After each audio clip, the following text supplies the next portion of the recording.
Hi dear students, successfully we have completed the topic called heredity in the last class. In the last video we have completed the last topic. We have studied about the sex determination in human. So by completing the sex determination in human, we have completed the topic called heredity. Now we have to move for another topic of this lesson, that is called evolution. So before studying evolution, first let us once again revise what is variation. So already we have studied about inheritance. So now let us know what is variation. So variation is the difference in character between the parents and offspring. The difference in character, the difference in character between parents and offspring. The difference in character between parents and offspring is called as variation. ತಂದೆ ತಾಯಿಗಳಲ್ಲಿಲ್ಲದಂತಹ ಗುಣಗಳು ಮಕ್ಕಳಿಗೆ ಬಂದಿರುತ್ತೆ. Not transfer, ಮಕ್ಕಳಿಗೆ ಬಂದಿರುತ್ತೆ. ಅಂದರೆ ತಂದೆಗೆ ಅಥವಾ ತಾಯಿಗೆ ಆ ಗುಣನೇ ಇರೋದಿಲ್ಲ, ಬಟ್ ಮಗುಗೆ ಆ ಗುಣ ಬಂದಿರುತ್ತೆ. ಅದನ್ನು ನಾವು ವೇರಿಯೇಷನ್ ಅಂತ ಕರಿತೀವಿ. ಅದಕ್ಕೆ ಕಾರಣ ಇಟ್ ಮೇ ಬಿ ದಟ್ ಮಗುಗೆ ಇಟ್ ಮೇ ತನ್ನ ತಾತನಿಂದನೋ ಮುತ್ತಾತನಿಂದನೋ ಅಥವಾ ಅಜ್ಜಿಯಿಂದನೋ ಯಾರಿಂದನೋ ಆ ಮಗುಗೆ ಆ ಗುಣ ಟ್ರಾನ್ಸ್ಫರ್ ಆಗಿರ್ಬೋದು. ಬಟ್ ಆ ಕ್ಯಾರೆಕ್ಟ್ರು ಪೇರೆಂಟ್ಸ್ ಹತ್ರ ಇರೋದಿಲ್ಲ. ಹಾಗಾದರೆ parents and offspring both are differ from each other. ಇಬ್ಬರು ಕೂಡ ಕೆಲವು ಕ್ಯಾರೆಕ್ಟರ್ನಲ್ಲಿ ಡಿಫರ್ ಆಗ್ತಾರೆ. The differ in character between parents and offspring are called as variation. So ಈ ವೇರಿಯೇಷನ್ ನೋಡಬೇಕು ಅಂದರೆ 100% our character is not similar. ನಾವು 100% ನಮ್ಮ ಕ್ಯಾರೆಕ್ಟ್ರು ಪೇರೆಂಟ್ಸ್ನ ಕ್ಯಾರೆಕ್ಟ್ರು ಒಂದೇ ಆಗಿಲ್ಲ. So our character is not exactly similar to our parent. ಅಂದರೆ ಎಕ್ಸಾಕ್ಟಾಗಿ ಅದೇ ಕ್ಯಾರೆಕ್ಟ್ರು ಇರೋದಿಲ್ಲ. So some of the character will be definitely that is different. So that means we have ನಮಗೆ ನಮ್ಮದೇ ಆದಂತಹ ಯುನಿಕ್ ಕ್ಯಾರೆಕ್ಟರ್ ಇದೆ. We have our unique character ಅಂದರೆ ಅರ್ಥ our character is different from the parent character. This difference in character between parent and offspring is called as variation. So ಈಗ ಈ ವೇರಿಯೇಷನ್ನ ಅರ್ಥ ಮಾಡ್ಕೋಬೇಕು ಅಂದರೆ ಎವಲ್ಯೂಷನ್ನ ಅರ್ಥ ಮಾಡ್ಕೋಬೇಕು ಅಂದರೆ ನಾವು ಫಸ್ಟ್ ವೇರಿಯೇಷನ್ ಅಂದರೆ ಏನು ಅಂತ ಗೊತ್ತಾಗಬೇಕು ನಿಮಗೆ. So what is variation? Difference in character between parents and offspring. ಈಗ ನಾವು ಹೀಗೆ ನೋಡ್ತಾ ಹೋದರೆ, so at the beginning the man is looking like a ape at the beginning. So ಅಲ್ಲಿಂದ ನಾವು ನೋಡೋದಾದರೆ ಫಸ್ಟ್ ಜನ್ರೇಷನ್ ನೋಡ್ತೀವಿ. In the between the ape and first generation there will be some variation. That is variation will be there between the ape and the first generation. Then between the first generation and second generation also there is a small variation, and these variations are called micro variation. What is the name of this variation? Is called micro andre chikka variation anta. Small variations are called micro variation. Again, if you observe the second and third generation, again there will be variation, small variation between second and third generation. Like this we are seeing so many generation. After so many generation, after millions of generation or after million of years, today we are seeing what we are all modern man. ಇವಾಗ ನಾವೆಲ್ಲ modern. ಹಾಗಾದರೆ ಏಪ್ನಿಂದ ಹಿಡಿದು modern ಮ್ಯಾನ್ವರೆಗೂ ನಾವು ನೋಡೋದಾದರೆ you can see so many changes between the ape and the modern man. ಹಾಗಾದರೆ ಆ change ಇವತ್ತೇನು ಇದ್ದಿದ್ದು ನಾಳೆ ಏನೂ ಆಗಿಲ್ಲ. ಈ ಚೇಂಜಸ್ಸು ಇವತ್ತು ಏಪ್ ಇದ್ದಿದ್ದು ನಾಳೆ ಏಪ್ ಲೈಕ್ ಹ್ಯೂಮನ್ ಇದ್ದವನು ಅವನು ನಾಳೆ ಮಾಡ್ರನ್ ಮ್ಯಾನ್ ಆಗಲಿಲ್ಲ. ನೋಡಿ, ಏಪ್ ಇದ್ದವನು ಮಾಡ್ರನ್ ಮ್ಯಾನ್ ಆಗೋದಕ್ಕೆ ಸೊ ಈ has crossed so many generation, ಈ has crossed so many years. After so many years only, so due to small variations all these small variation, they together become a big variation, and that big variation made us to become a modern man. ಇವತ್ತು ಇವತ್ತು modern man ಆಗಿದ್ದಾನೆ ಅಂದರೆ ಅದು ನೆನ್ನೆ ape like ಇದ್ದಂತಹ man will not become tomorrow a modern man. ಅದಾಗಬೇಕು ಅಂದರೆ so we are seeing so many generation. In each generation you can see micro variation, and these micro variation leads to a macro variation. All the micro variation together leads to what? It leads to macro variation, and these macro variation made to become a modern man. ಸಣ್ಣ ಸಣ್ಣ ವೇರಿಯೇಷನ್ಗಳು ಉಂಟಾಗುತ್ತಲ್ಲ ಒಂದು ಜನ್ರೇಷನ್ನಿಂದ ಇನ್ನೊಂದು ಜನ್ರೇಷನ್ಗೆ, ಆ ಸಣ್ಣ ಸಣ್ಣ ಎಲ್ಲ ವೇರಿಯೇಷನ್ಗಳನ್ನು micro variation ಅಂತ ಕರಿತೀವಿ. ಆ ಎಲ್ಲ ಮೈಕ್ರೋ ವೇರಿಯೇಷನ್ ಒಟ್ಟಿಗೆ ಸೇರಿಕೊಂಡ್ರೆ it will become a macro variation. This macro variation made to become a modern man. ಹಾಗಾದರೆ ನಾವೀಗ ತಿಳ್ಕೋಬೇಕು ನೋಡಿ, ಅಬ್ಸರ್ವ್ ಮಾಡಿ, ಈ ಏಪ್ ಇದೆಯಲ್ಲ ಅಥವಾ ಈ ಜನ್ರೇಷನ್ಗಳನ್ನ ನೋಡ್ತೀವಲ್ಲ, ಅವ್ರಿಗೂ ನಮಗೂ ಏನೇನು ವ್ಯತ್ಯಾಸ ಇದೆ? ನಮ್ಮ ಫಿಸಿಕಲ್ ಅಪಿಯರೆನ್ಸು ಅವರ physical appearance it is totally different. Ape they are bending. So ಏಪ್ಗಳು ಬೆಂಡ್ ಆಗಿ ಮೂವ್ ಆಗ್ತಾ ಇದ್ವು. ನಾವೀಗ modern man we are standing upright, ನಾವು ಸ್ಟ್ರೈಟ್ ಆಗಿ ನಿಲ್ತೀವಿ. ಸೊ ಹಾಗಾದರೆ ಫಿಸಿಕಲ್ ಅಪಿಯರೆನ್ಸಲ್ಲಿ ನಮಗೂ ಮತ್ತು ಈ ಜನ್ರೇಷನ್ಗೂ ಮತ್ತು ಮಾಡ್ರನ್ ಏಪ್ಗೂ, ಈ ಜನ್ರೇಷನ್ಗೂ ಮತ್ತು ನಮಗೂ ಇರುವಂಥ ವ್ಯತ್ಯಾಸ ಒಂದು ಫಿಸಿಕಲ್ ಅಪಿಯರೆನ್ಸು. ಎರಡನೇದು ನಮ್ಮ memory power is very good. So then intelligent, we are among comparing to all the generation, the modern man is very intelligent. ಎರಡು.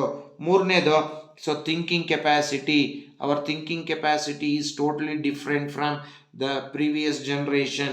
So like this, so many difference in almost in every character there will be difference between this generation and the modern man, and all these difference together we call it as evolution. All these difference together we call it as evolution. Therefore evolution is always a gradual slow change. Suddenly it will not change. Evolution it will not occur suddenly. ಯಾವುದೇ ಕಾರಣಕ್ಕೂ evolution ಅನ್ನೋದು sudden ಆಗಿ ಆಗಿರೋದಲ್ಲ. It is a gradual slow change. ನಿಧಾನವಾಗಿ change ಆಗಿರೋದನ್ನ ನಾವು ಅಂದರೆ ಸಣ್ಣ ಸಣ್ಣ ವೇರಿಯೇಷನ್ಗಳು ಸೇರಿಕೊಂಡು ಒಂದು ದೊಡ್ಡ ವೇರಿಯೇಷನ್ ಆಯಿತು. ಆ ದೊಡ್ಡ ವೇರಿಯೇಷನ್ನು ಇಟ್ ಲೀಡ್ಸ್ ಟು ಎವಲ್ಯೂಷನ್. ಹಾಗಾದರೆ ಎವಲ್ಯೂಷನ್ ಆಗಬೇಕು ಅಂದರೆ it is not become in one day or 2 day, it will take hundreds of years. After hundreds of years only, so we got a modern man. So ಅದರಿಂದ evolution is a gradual slow change. Then let us know what is the definition of evolution. So evolution means accumulation of. What is evolution? Evolution means accumulation of many variations. Accumulations of many variations over million of years or generation, over million of years or generation, to produce new species. Here only we have seen. So from ape, then first generation, second, like that. After so many generation from ape, now we are seeing the modern man. So in between ape and first generation, a small variation. Between first and second, small variation. This accumulation of many variation over a million of years, it produces a new species. Who is the new species here? Modern man is a new species, and this is called as the definition of evolution. So evolution means accumulation of many variation over million of years to produce a new species. It is called as evolution. So now let us study about, let us understand this evolution by taking an example. So let us take an example. So let us take 2 examples to study the evolution. Once again I will repeat, what is evolution? Accumulation of, what is evolution? Accumulation of many variation over million of years or generation to produce new species is called as evolution. Now let us study about evolution by taking two example. Now let us study the first example. Dear students, let us study the first example to know about the evolution. What is evolution? Accumulation of many variation over a million of years to produce new species is called as, what we call that one as? We call that one as evolution. Evolution is always a slow, gradual change. That is called as evolution. Now let us understand the evolution by taking some example. So in the first, see here, this is the first example. So in this example, so what you can see, ನೋಡಿ ಈ example ಅಲ್ಲಿ ಏನು ಮಾಡಬಹುದಪ್ಪ ಅಂದರೆ, ಇದು ಒಂದು forest area ಅಂತ ಅನ್ಕೊಳ್ಳೋಣ, ಅಥವಾ ಇದೊಂದು ಏರಿಯಾ ಅಂತ ಅನ್ಕೊಳ್ಳೋಣ. ಈ ಏರಿಯಾದಲ್ಲಿ you can see the beetles. Beetles ಅಂದರೆ ನಾವು ಈ ಜೀರ್ಜಿಂಬೆ ಅಥವಾ ಜೀರುಂಡೆ ಅಂತ ಕರಿತೀವಿ. ಸೊ ಇಲ್ಲಿ so many beetles are there. ನೀವು ಯಾವ ಕಲರ್ ಬೀಟಲ್ನ ಅಬ್ಸರ್ವ್ ಮಾಡ್ಬೋದು? You can observe that is red colour beetles are there here. ಇಲ್ಲಿ ರೆಡ್ ಕಲರ್ ಬೀಟಲ್ಸ್ ಇದೆ. ಇಲ್ಲಿ ಒಂದು ನಿಮಗೆ ಗ್ರೀನ್ ಕಲರ್ ಬೀಟಲ್ಲು ಕಾಣಿಸ್ತಾ ಇದೆ ಇಲ್ಲಿ. ಆಯಿತು. ಸೊ ಹಾಗಾದರೆ ಈ ಗ್ರೀನ್ ಬೀಟಲ್ ಬರೋದಕ್ಕೆ ಕಾರಣ ಏನು? Due to change in DNA. So DNA ಬದಲಾವಣೆ ಆಗಿದೆ. ಆ DNA ಅಥವಾ ಜೀನಿನಲ್ಲಿ ಬದಲಾವಣೆ ಆದರೆ ಅದನ್ನು ಮ್ಯೂಟೇಷನ್ ಅಂತ ಕರಿತೀವಿ. ಮ್ಯೂಟೇಷನ್ಗೆ ಕಾರಣ ಎನ್ವಿರಾನ್ಮೆಂಟ್ನಲ್ಲಿ ಆದಂತಹ ಬದಲಾವಣೆ. Change in the environment is called as mutation. So due to mutation, that is due to change in DNA. ಹಾಗಾದರೆ DNA ಅಂದರೆ ಜೀನ್. ಯಾವ gene responsible for this one? The colour gene. The gene responsible for color has been changed. Therefore, in one generation, for so many generations, we have seen the red beetles. But in one generation, we are seeing the existence of this green beetle. So, ಎಷ್ಟೋ generation ನಾವು red ಬೀಟಲ್ನೇ ನೋಡ್ಕೊಂಡು ಬಂದ್ವು. ಯಾವುದೋ ಒಂದು ಜನರೇಷನಲ್ಲಿ due to change in DNA, so due to mutation, so due to change in color, so we got green beetles. Okay, next ಏನಾಯಿತು? Next over many generation, so the number of green beetle starts to increase its number. So green ಬೀಟಲ್ಗಳ ಸಂಖ್ಯೆ ಹೆಚ್ಚಾಗ್ತಾ ಹೋಯಿತು. So as the number of green beetle increases, ನೀವು observe ಮಾಡಿ ಇಲ್ಲಿ green Beetal ಒಂದೇ ಒಂದು ಮಾತ್ರ ಇತ್ತು. ಈ ಕಾಗೆ ಏನು ಮಾಡ್ತಾ ಇವಿಯಪ್ಪ ಅಂದರೆ, the crow can easily identify the red beetle, but green beetle cannot be easily identified by the crow. ಯಾಕೆಂದರೆ ಈ ರೆಡ್ ಬೀಟಲ್ಸ್ಗಳು ರೆಡ್ ಕಲರ್ ಇರೋದ್ರಿಂದ ಇದನ್ನು ಈಸಿಯಾಗಿ ಕಾಗೆಗಳು ಐಡೆಂಟಿಫೈ ಮಾಡ್ತಾ ಇತ್ತು. ಬಟ್ ಈ ಗ್ರೀನ್ ಬೀಟಲನ್ನು the colour of the leaf and the colour of the beetle are same. ಆದ್ದರಿಂದ ಬೀಟಲ್ನ ಕಲರು ಗ್ರೀನು, ಎಲೆಯ ಕಲರು ಗ್ರೀನು ಎರಡೂ ಆಗಿರೋದ್ರಿಂದ ಈ ಕ್ರೋ ಏನು ಐಡೆಂಟಿಫೈ ಮಾಡೋಕ್ಕಲ್ಲ ಈಸಿಯಾಗಿ, ದಟ್ ಈಸ್ ಗ್ರೀನ್ ಬೀಟಲ್ನ ಐಡೆಂಟಿಫೈ ಮಾಡೋಕ್ಕಾಗಲ್ಲ. ನೋಡಿ ಇದನ್ನು ಕಂಪೇರ್ ಮಾಡಿ, ಇದನ್ನು ಇದಕ್ಕೆ ಕಂಪೇರ್ ಮಾಡಿ. ಇಲ್ಲಿ ನೋಡಿ ಗ್ರೀನ್ ಬೀಟಲ್ಗಳು, ಇಲ್ಲಿ ಒಂದೇ ಒಂದು ಗ್ರೀನ್ ಬೀಟಲ್ ಇತ್ತು, ಇಲ್ಲಿ ಎಷ್ಟೊಂದು ಗ್ರೀನ್ ಬೀಟಲ್ಸ್ ಆದವು. ಇಲ್ಲಿ ಎಷ್ಟೊಂದು ರೆಡ್ ಬೀಟಲ್ಸ್ ಇದ್ವು, ಬಟ್ ಇಲ್ಲಿ ಕೇವಲ ಕೆಲವೇ ಮಾತ್ರ ರೆಡ್ ಬೀಟಲ್ಸ್ ಇದೆ. Because the red beetles are easily identify by the crow. Therefore these crows are eating all the red beetles. So red ಬೀಟಲ್ಸ್ನ ತಿಂದಾಕಂತ ಇದೆ ಯಾವುದೋ ಕಾಗೆಗಳು. ಆದರೆ ಗ್ರೀನ್ ಬೀಟಲ್ಸ್ ಅದ್ರ ಕಣ್ಣಿಗೆ ಕಾಣಿಸ್ತಾ ಇಲ್ಲ, ಆದ್ದರಿಂದ ಗ್ರೀನ್ ಬೀಟಲ್ಸ್ಗಳು ಇನ್ಕ್ರೀಸ್ ಆಗ್ತಾ ಇದೆ. ಹಾಗಾದರೆ that means in the next coming generation gradually the number of red beetle decreases, but the population of green beetle increases. ಹಾಗಾದರೆ ಇಲ್ಲಿ ಅಬ್ಸರ್ವ್ ಮಾಡಿ, so you can see only the green beetle, that means all the red beetles have been destroyed.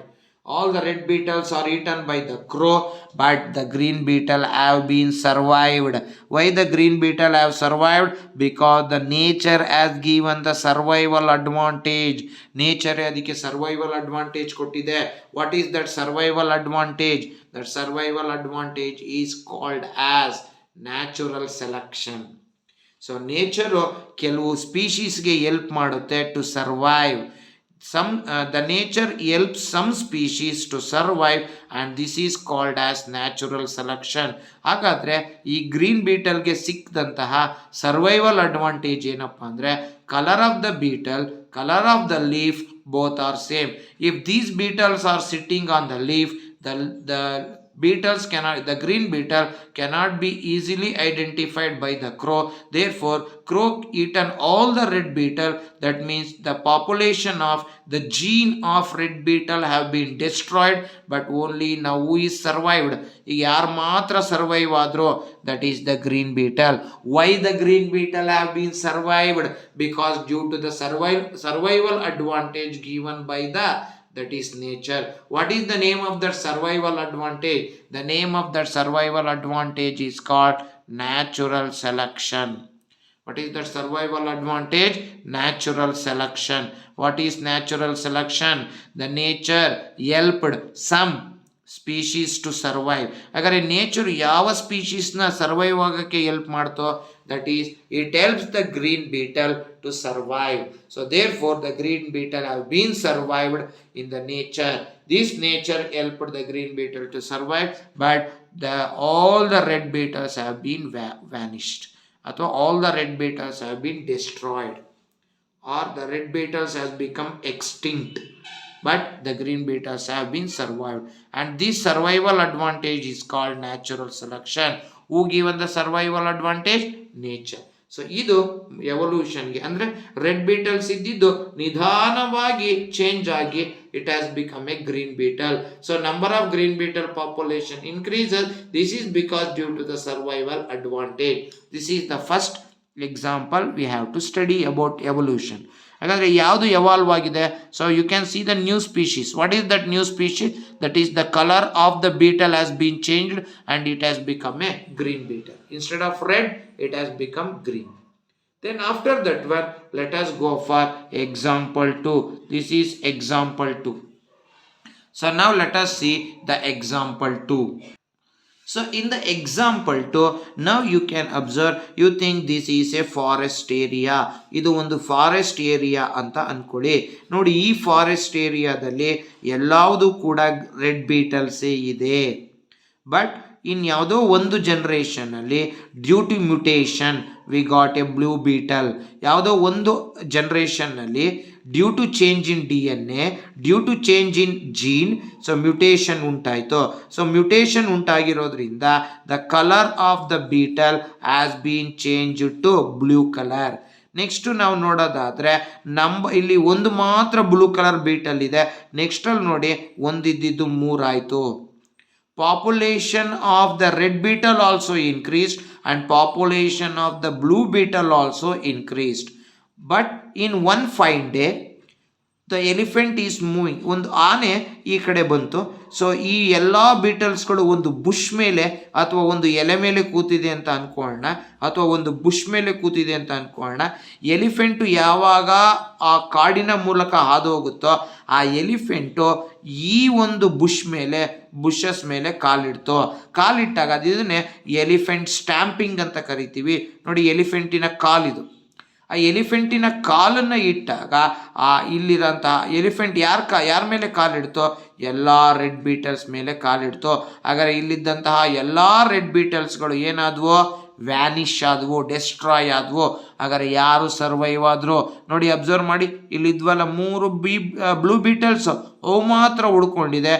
ಇನ್ನು ಮಿಕ್ಕಿದ್ದು red ಬೀಟಲ್ಸ್ನೆಲ್ಲ ಯಾರ ಕಾಲು ತುಳಿತಕ್ಕೆ ಸಿಕ್ಕಿದ್ರು? So ಎಲಿಫೆಂಟಿನ ಕಾಲು ತುಳಿತಕ್ಕೆ ಸಿಕ್ಕಿ ಇಲ್ಲಿರುವಂತಹ ರೆಡ್ ಬೀಟಲ್ಸ್ ಎಲ್ಲ ರೆಡ್ ಕಲರ್ಗೆ ಕಾರಣವಾದ ಜೀನು ವ್ಯಾನಿಷ್ ಆಯಿತು. ಹಾಗಾದರೆ ಉಳ್ಕೊಂಡವನು ಯಾರೋ? Blue beetle. ಹಾಗಾದರೆ ಬ್ಲೂ ಬೀಟಲ್ ಹೇಗೆ ಉಳ್ಕೊಂಡ್ವು? ಬ್ಲೂ ಬೀಟಲ್ ಉಳ್ಕೊಂಡಿದ್ದಕ್ಕೆ ಕಾರಣ that is by luck or by chance. ಇದನ್ನೇನಬೇಕು? ಬೈ ಲಕ್ ಅಥವಾ by chance. By chance, by or by luck, these blue beetle have been survived.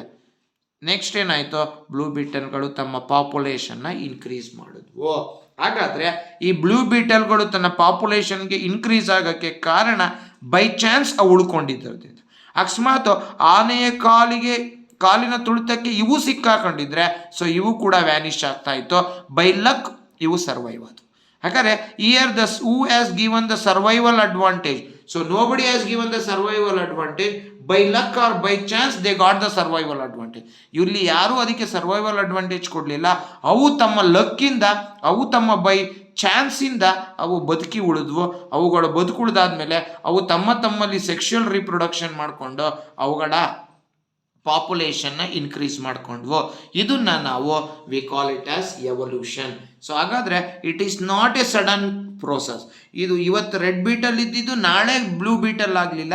So for so many generation we have seen the red beetle, but in one fine generation we have seen the blue beetle. That blue beetle is because due to mutation. Blue beetle ಉಂಟಾಗೋಕ್ಕೆ mutation. ಹಾಗಾದರೆ example 1ನಲ್ಲಿ ನಾವು ಹೇಳ್ತೀವಿ it is because of natural selection. Evolution is because of natural selection and evolution is because of by chance or by luck. ಇದನ್ನು ನೀವಿಲ್ಲಿ ಜ್ಞಾಪಕ ಇಟ್ಕೋಬೇಕು. So what is meant by natural selection? So nature help some species to survive by giving survival advantage. ಹಾಗಾದ್ರೆ ಏನು survival advantage? Colour of the beetle, colour of the leaf, both are same. That is the survival advantage. So ಇದನ್ನು ನೀವಿಲ್ಲಿ ಜ್ಞಾಪಕ ಇಟ್ಕೋಬೇಕು. ಹಾಗಾದ್ರೆ ಇಲ್ಲಿ blue ಬೀಟಲ್ಗಳು ಹೇಗೆ survive ಆದವು? All the red beetles have been destroyed by the stamping of elephant. ಆನೆಯ ಕಾಲು ತುಳಿತಕ್ಕೆ ಸಿಕ್ಕಿ ಎಲ್ಲ ರೆಡ್ ಬೀಟಲ್ಗಳು ಹೋದ್ವು. ಉಳ್ಕೊಂಡಿದ್ದು by chance or by luck who has survived, that is blue beetle. Therefore, next blue beetle, by mating each other, they increases their population and they have survived. The survival advantage is because of by chance or by luck. This is example 2. Coming to the third example, so this is the third example, but actually ಇಲ್ಲಿ ಇದನ್ನು ನಾವು evolution ಅಂತ ಏನು ಕರೆಯೋಕ್ಕೆ ಹೋಗೋದಿಲ್ಲ. ಯಾಕೆಂದರೆ ಇಲ್ಲಿ ಏನಾಗುತ್ತೆ ಅಂದರೆ, ಯಾವುದೋ ಒಂದು ಏರಿಯಾದಲ್ಲಿ ರೆಡ್ ಬೀಟಲ್ಗಳು ಬದುಕ್ತಾ ಇದ್ವು. ಈ ರೆಡ್ ಬೀಟಲ್ಗಳು ಯಾವುದೋ ಗಿಡಗಳನ್ನು ತಿನ್ಕೊಂಡು ಬದುಕ್ತಾ ಇದ್ವು. ಬಟ್ ಈ ರೆಡ್ ಬೀಟಲ್ಸ್ ಇರುವಂತಹ ಏರಿಯಾದಲ್ಲಿ ಗಿಡಗಳಿಗೆ ರೋಗ ಬಂದು the plants are suffering from diseases.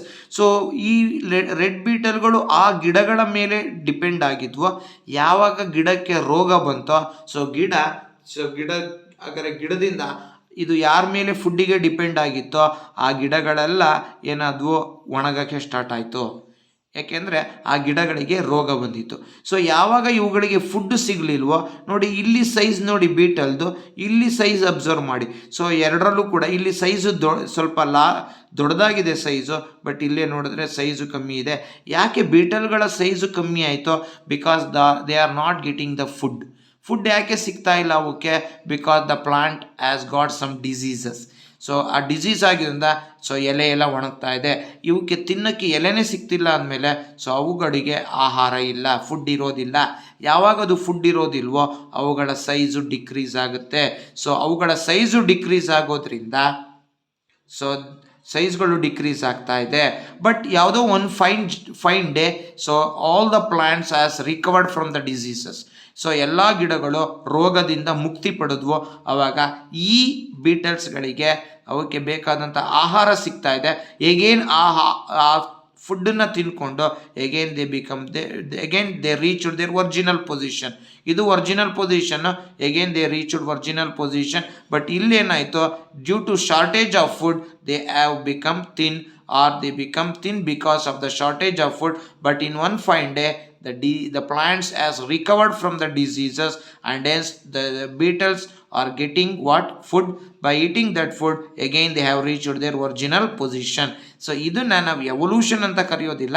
It is because ಇಲ್ಲಿ ಇದೇನು ಎವಲ್ಯೂಷನ್ ಅಲ್ಲ, but just you can give one example. ಏನು ವೇರಿಯೇಷನ್ ಉಂಟಾಯಿತು ಅನ್ನೋದನ್ನ ನಾವಿಲ್ಲಿ ನೋಡ್ಕೋಬೋದು ಅಷ್ಟೇ.